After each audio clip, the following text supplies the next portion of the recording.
Good day, people. We're here to have a conversation further to our assessment process. Now, the assessment process, as we've talked about, macro identifies micro, so big movements identify small problems, which are constituent portions of that large movement.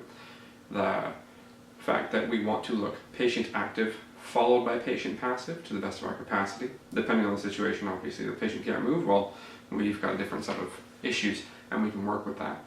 Also, that we want to have a clear-cut algorithm. Now, in speaking about these things and taking some of the concepts that we've spoken about with patient positioning, as far as patient control is concerned, as far as palpation is concerned, we want to start to try to combine these concepts so that you understand a little bit better how they work on a moment-to-moment basis. Now, if we take the fact that contact is control and control is safety, right? The general patient control and patient safety concept. Again, contact is control, control is safety. And you can look back at that video. We look at palpation, get as much as you can touch. We look at patient positioning. Less stable means I need to make the patient more stable. The space between us is unstable, so we're removing negative space. Those two concepts. Right? We want to talk about that and understand that if we have very generally to combine all those things, we use broad contact, or as much surface area of the practitioner in contact with the patient as possible. Now, in doing that, what we get is an improved opportunity for multi-point discrimination.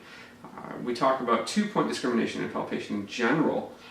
The fact that in the hand, you're much better able to, because of neurological density or sensory density, able to discriminate 2 points if you were touched. The further up the arm you go, or the further away from the hand you go, the more trouble you have discriminating 2 points. Now, in saying that, we still have the capacity to do it, but it is minimal. Now, if we have a large contact with the patient and we notice that one thing is moving whereas one thing isn't, we may not be as accurate at identifying that, say, if I have my thorax in contact with the patient, but I can identify that there's a difference one place to the other. And then what I can do is I can take the sensitive portion, the portion of my body that's better able to perform two-point discrimination in my hand, place it there and understand it better. Now, the reason I want to talk about two-point discrimination is many times a searching hand, especially in a newer practitioner or a practitioner that's never been trained otherwise, will use the sensitive portion, so say finger pads, and they'll poke and they'll poke and they'll poke and they'll move around the body. We don't want that. If we broadly place the hand, which is good at two-point discrimination, in an area, right? So we've seen this with the concept of palpation, or one of the concepts of palpation as get as much as you can touch. We are able to identify fairly accurately where there's a difference within the sensitive hand. Once we identify that difference, we can further move the hand around and get a little bit more specific. Again, we can do the same thing. So if my arm is in contact with a large portion of the patient for whatever reason, and I notice something different within my forearm as far as motion with the patient as I move them, then I can place the hand and better identify it. When we have that broad contact, we have a chance at two-point or multi-point discrimination. So we want to use that to the best of our capacity. Now, bringing this to assessment, specifically with soft tissues, and we'll demonstrate this in a few moments, is that we're talking about motion testing, right? With assessment, we talk about motion testing. Motion is the key. It's really the only thing we're concerned about. It's really the only thing in manual therapy that you can hang your hat on. So we want to talk about motion. Now, motion, you would suspect, in a very, very simplistic way, that this is a motion test. I can move myself, patient active. I can move the patient passive. Now, that motion testing still applies not necessarily just to joint, because those are joint movements. It can also apply essentially to soft tissues. So if I take a soft tissue, and we've shown this in varying ways, and I move it across fiber direction, I get a certain type of information. It's a motion test. But even as I just simply push into that soft tissue, I get a motion test because the soft tissue should yield. It's soft. If I have a broad hand and I push in broadly, dispersing that contact, and hopefully relatively evenly dispersing the pressure, which isn't perfect because of how I'll push and where I'll get a line of force coming through my body as I perform the push. But essentially, as long as I do it to the best of my capacity, I get some form of two-point or multi-point discrimination, because as I push into that soft tissue, some areas will feel the same and some areas will feel different. It's the areas that do not yield or feel different that I'm looking for. And I'm able to do that by using all of those concepts combined. So contact is control of safety. So the more contact I have, the more control I have, the more safe the patient is. Patient positioning, the more the table makes stable. Less stable means I need to make the patient stable. The space between us is unstable. So I'm using that again to point to broad contact with the patient as often as possible. As far as palpation is concerned, get as much as you can touch. So all of these lead to broad contact. So when we're combining all of these concepts, we get broad contact with the patient. It helps us better identify where there's motion loss and better control the patient and better improve the general outcome. So what we'll do is we'll transition over and we'll just take a moment to talk about this with the patient on the table. Okay, so we're just taking a brief look at the concept of assessment, and that we want to use or combine the concepts that we talked about just in the intro, where we're looking at things like contact as control, control of safety, palpation concepts, where it's get as much as you can touch, patient positioning concepts, where we're looking at the table makes stable. Less stable means I need to make the patient more stable. Negative space, or the space between us, is unstable, so we want to look at negative space and all of those things. Now, we talked about multi-point discrimination or two-point discrimination and having broad contact. So the concept that would sew all these things together is essentially broad contact. And also we're looking at assessment overall. So we want to talk about macro identifies micro. So broad contact allows for a macro view. And we want to talk about patient active versus patient passive. And we want to talk about having an algorithm. Now, in this case, we're just obviously subdividing this for the purpose of demonstration. So, patient active, we can have, I want you to bend your knee and bring your knee to your chest. Okay, so that's the active range for the patient. Let that down. Okay. Now, we can go ahead, passively do the same thing. This is not the perfect position. I'm just showing a way that it would look. So we've got active and passive. Okay, so those are joint movements. Now, if I wanted to have a better understanding of what's going on in this case, now this is not perfect, usually I would stand up for this, but what I can do is I can get the patient's foot off, right, and I can shoulder in, I can get closer. Now I can use broad contact here, okay, this broad contact with my forearm is not as good at two-point discrimination, but it can identify things. You can't see the hand down here, right, down here what I've done is I've put my forearm across, or his foot in my elbow, I can reach around into his calf, broad contact. So I've got a lot of broad contact surface here. So I can start to identify where things might be tighter.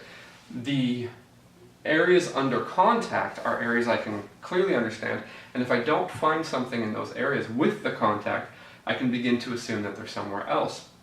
Okay? Just to illustrate the concept. So I can do this way out here, right, and just see what's going on, or I can get close, wrap around, and then it may not be perfectly visible, but something I can do with this hand is as I come around, I can also contact the hamstring, right?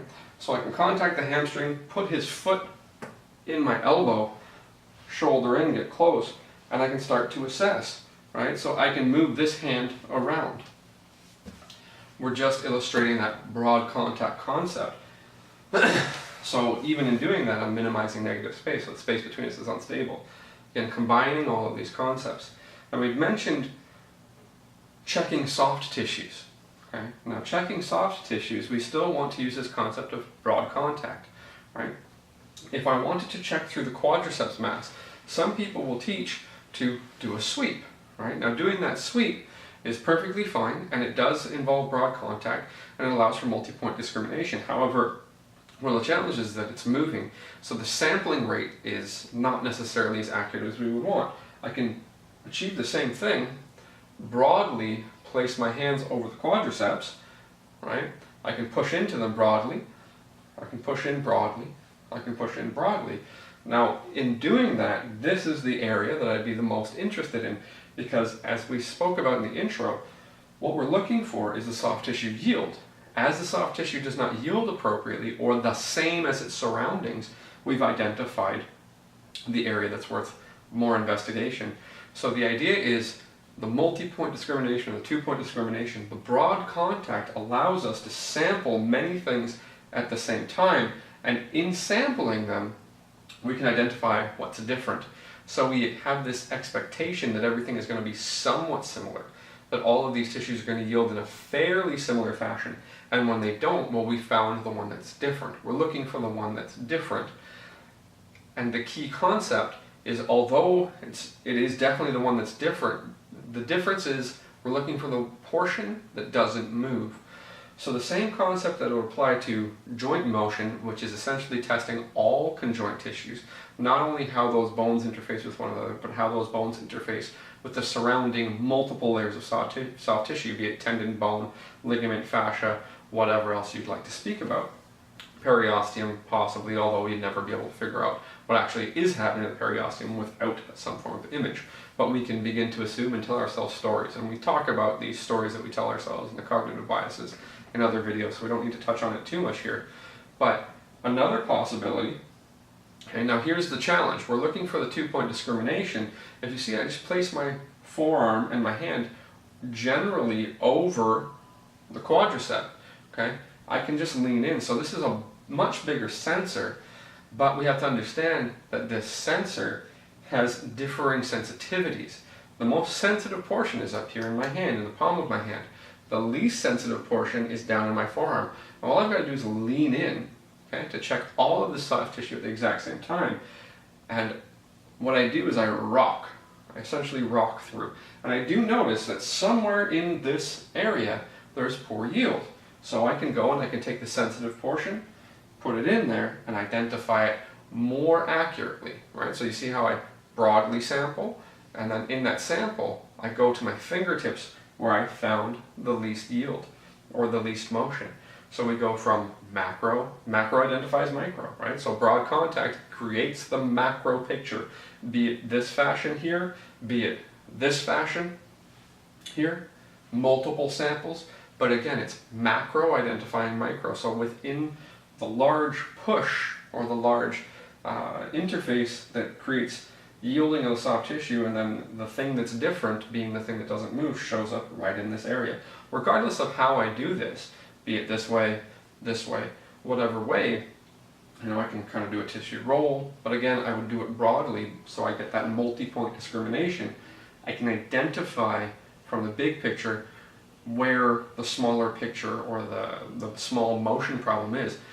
Keeping in mind, again, that as we push into the soft tissue, it is a motion test.